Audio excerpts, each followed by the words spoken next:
Le Bénin a réaffirmé sa volonté de consolider ses relations historiques avec Cuba à l'occasion de la visite diplomatique de Bruno Rodriguez Parilla, ministre cubain des Affaires étrangères à Cotonou. Durant ce séjour de 72 heures, il a été reçu le vendredi 10 octobre par son homologue béninois, Ségoune Adjadi Bakary, avant d'assister à la remise des copies figurées des lettres de créance de la nouvelle ambassadrice cubaine. Les deux pays ont affiché leur ambition d'approfondir leur coopération, notamment dans les domaines de la santé et de l'éducation. Sur le plan économique, les échanges ont porté sur la création d'opportunités dans le tourisme, la biotechnologie, les énergies renouvelables et les industries culturelles dans un esprit de co-développement.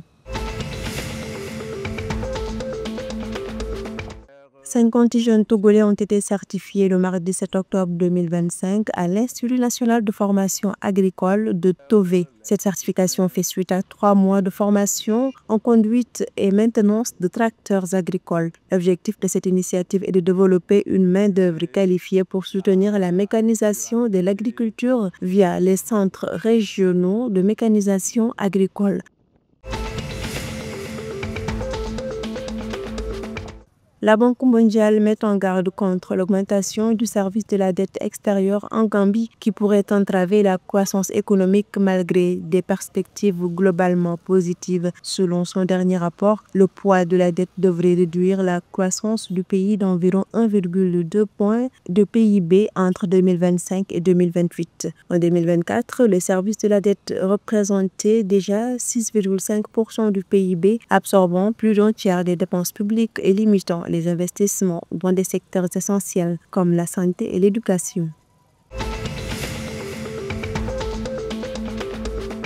Le gouvernement malien a exprimé sa désapprobation face à la décision unilatérale des États-Unis d'instaurer, à compter du 23 octobre 2025, un programme pilote imposant une caution de visa aux ressortissants maliens sollicitant un visa de tourisme ou d'affaires de visa B1, B2. Dans un communiqué officiel de Bamako, les autorités maliennes estiment que cette mesure exigeant 5 000 ou 10 000 dollars contrevient à l'accord bilatéral sur les visas de longue durée à entrée multiple en vigueur depuis avril 2005. Tout en prenant acte de la décision américaine, le Mali la déplore fermement. En réponse et par principe de réciprocité, Bamako annonce l'instauration d'un programme de visa similaire soumettant désormais les ressortissants américains aux mêmes conditions.